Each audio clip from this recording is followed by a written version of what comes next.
soo xoolee les mesures conjoncturelles lu ñu jël kese au niveau de la SAR muy benn mais aussi changer la chose structurellement te du ñoom nag ñoom ñooy tax ñun ñu changer suñu logique c'est-à-dire être dans une logique d'urgence bi ñu tàmm di nekk ñun on va rester dans une logique où tout est planifié réfléchi xam fan la ñu jëm ak fan la ñu bëgg a jëmale Sénégalais yi ba tax na tey soo jëlee secteur bu mu doon wax léegi par rapport au carburant ñun suñu vision là-dessus c'est clair te ci lañ nekk di liggéey soo xoolee les mesures conjoncturelles lu ñu jël kese au niveau de la SAR xam ngeen SAR avant su doon importer le fuel tonne bu nekk da ci doon fay benn prime fixe de $52 parce que amuloon appel d'offre léegi bu Bassirou Diomaye Diakhar Faye excès dañoo ne léegi day am appel d'offre suñuy importer loolu noonu permettre nañ prime fixe boobu doon di jar $52 ça coûte entre $20 et $30 aujourd'hui ça c'est factuel yemuñ ci la capacité de raffinage de la SAR tey c'est entre 1,5 million de tonnes annuellement 1,5 million de tonnes et ñun on sait que notre besoin c'est autour de 3 millions de tonnes moo tax SAR le projet SAR 2.0 c'est pour yóbbu cette capacité de raffinage là jusqu'à 5,5 millions de tonnes pour l'horizon 2028 xam nga loolu noonu c'est clair leer na lii mooy suñu position parce que dafa am lenn li nga xam ne il faut ñu ciy revenir suñu wax par exemple énergie xam nga France par exemple su ma jëlee exemple pays bu mel ni France ñoom seen taux d'indépendance énergétique dafa demoon ba wàcc à 55%. Tout de suite ñu def commission d'enquête parlementaire en mars 2023 où ils ont appelé anciens ministres de l'énergie yëpp ak même parfois ay présidents pour laajte leen yan politique ngeen mënee bu tax suñu politique ou suñu taux d'indépendance énergétique wàcc. ci misaal suñu wax taux d'indépendance énergétique mooy nga jël rapport entre énergie primaire yi nga xam ne ñun dañ koy produire ci suñu dëkk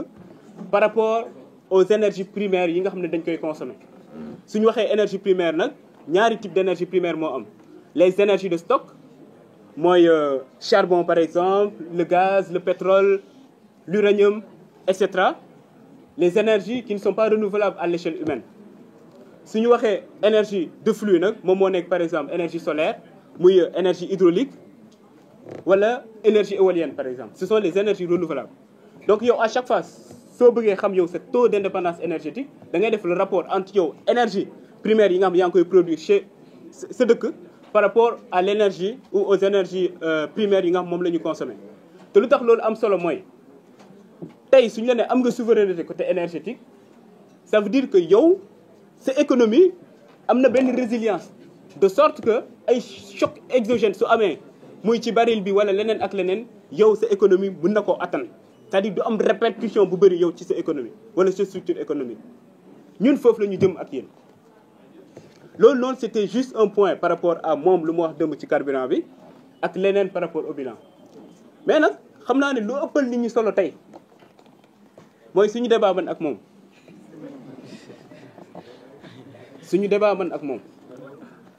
parce que yow ñu ne dénk na la ministère ci ministère boobu noonu saa yu ñu la laajee lan mooy sa bilan nga ne am na contrat boo xam ne bañ naa ko signer bu total jox nañ la ab direction lan mooy sa bilan non wàññi naa sama salaire sëñ bi ay résultats la ñu soxla qu'est-ce que vous avez fait en 5 ans 6 ans en tant que ministre en tant que directeur général xam nga yow démb maa ko dégg mu naan le président Ousmane Sonko même buñ ma dàqee ci ministère bi bokkoon na ci ñu ma doon défendre oui ay sénégalais yu bari dañ ko doon défendre parce que ñun njort bu rafet la ñu amoon ci moom mais bu ñu egsee aux affaires ba gis fu mu jaar moom nga gis tooxidu na yu mu def ñun ñëpp on était déçus c'est ça la réalité man par exemple bu ma egsee juste ASER ma cité exemple OS Minan Thierno Alassane Sall ñu ngi ko nommé ministre de l'énergie en juin 2015 décembre 2015 donc 6 mois après ASER signe un contrat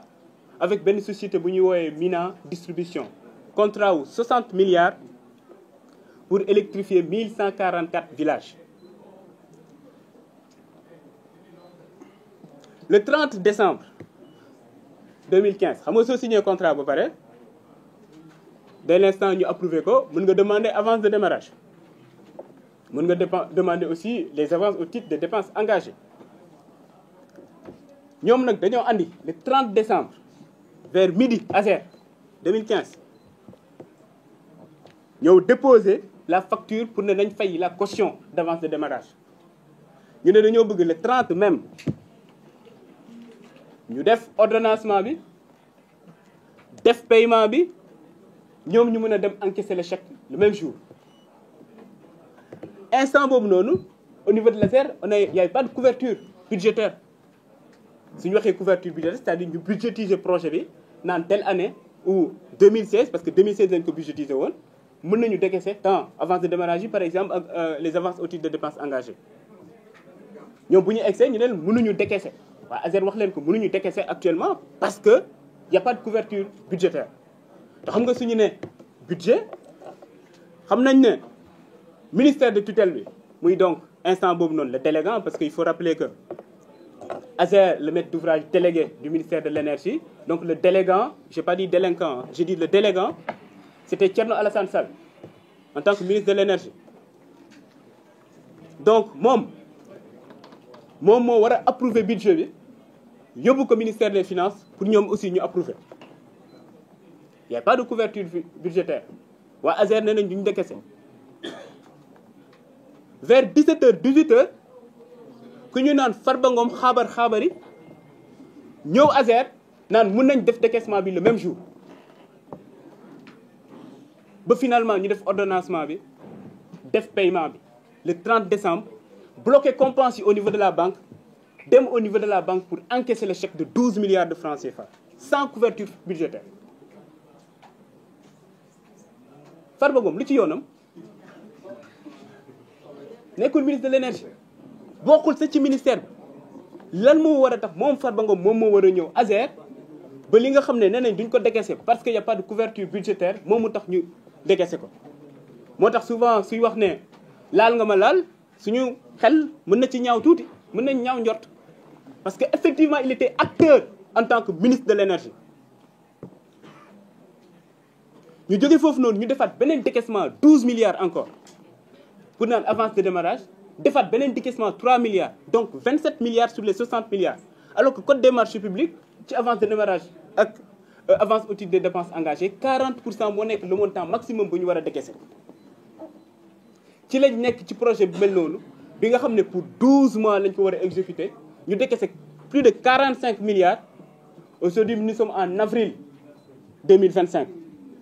xam ngeen ñaata villages yi ñu électrifié sur les 1144 368 villages 368 villages kese ba pare 45 milliards yi disparaître na moo tax man jàpp naa parquet financier dafa war a saisir ci dossier bi nii 45 milliards pour électrifier 1144 villages 368 villages rek lañ ci électrifié ça c'est factuel lii ab scandale la su ma la ne scandale am na kaa ñu débattre ci parce que xam naa ne am na ay choses ou bien benn dossier bi nga xam ne c'est sur la table des choses factuelles yi nga xam ne war nañ ci mën a waxtaan yow au lieu de ça nga ne par contre ASER am na scandale ma ne la lan mooy scandale bi nga ne yow da nga fekk ñi signé contrat bu yàgg nga jël contrat boobu noonu renégocier ko fu ñu waroon électrifier 1500 villages nga yóbbu ko 1740 villages nee na loolu mooy scandale fu nga fekkee benn contrat mu am ay surfacturation yow nga ne surfacturation duma ko naan dindi ces surfacturation là nee na loolu scandale la fu nga fekkee contrat bi nga xam ne yow jàpp nga ne financement bi yëpp presque dañoo nar a importer affaire nga ne dañuy exiger que 50% du financement reste au Sénégal Thierno Alassane Sall nee na loolu ab scandale la contrat bi nga xam fekk nga ñu signé ko ngeen waxtaan pour dugal ci ay affaire alternance moom nee na loolu scandale la c'est ça c'est factuel ñun nag ci dossier yii nii lañ koy woo pour moom mu ñëw ñu débattre ci parce que nag il faut comprendre sa logique c'est que même bu ñuy nekk ak moom ci opposition bi il a toujours joué ce jeu-là à chaque fois fu opposition bi booloo woon par exemple ci benn sujet bi nga xam ne arrangé wul Macky Sall moom dina gën a def benn diversion bi nga xam ne ça fait l'affaire de Macky Sall suñu waxee démocratie 4 temps la le temps d'élection délibération décision ak reddition des comptes ñun temps reddition des comptes lañ nekk ku wax reddition des comptes actuellement gis nañ effet bu muy def ci Sénégalais parce que ñëpp bëgg a xam seen xaalis fan la dugg ñun ñoo luubal moom nee na loolu amalu ko solo dina créer waat diversion pour defaat encore l'affaire de Macky Sall ñun nag duñ ko nangu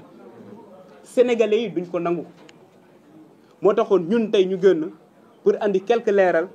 pour ne ko ne ñun lu ñuy xaar ci moom moom mën nañu ne moom bu muy nekk aux affaires lan ak lan la def ñun ñu ñëw débattre ci ak moom parce que loolu rek la ñuy xaar ci moom muy benn. Deuxièmement man soo ma ne lan mooy sa bilan moom Thierno Alassane soo ko ne lan mooy sa bilan maa ngi ko doon wax léegi ARTP mu ne wàññi naa sama salaire ñun amul kenn ko fiy gis mu nekk ab DG mu ñëw ci direction te fekk fa yenn yi nga xam ne jàppoon nañu di yoon te dindiwu ko man damay joxe sama exemple Azer rek vous avez vu le rapport de la Cour des comptes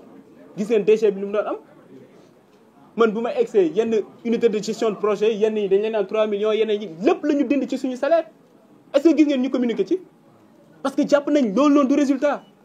résultat yi mooy lu facture lu Sénégalais yi di xaar ci ñun lu tax ñu votel ñu mais pas fekk nga nit ki mu ngi fayeeku lii wàññi naa ko et cetera loolu jàpp nañ du résultat gars c'est important parce que on parle d'intégrité on parle de dire que là dañoo war a wàññi le train de vie de l'État am na solo mais c'est pas que ça que les Sénégalais attendent de nous en tant que dirigeants moom aussi Sénégalais yi nekk loolu lañ doon xaar ci moom lu ñu doon xaar ci moom mooy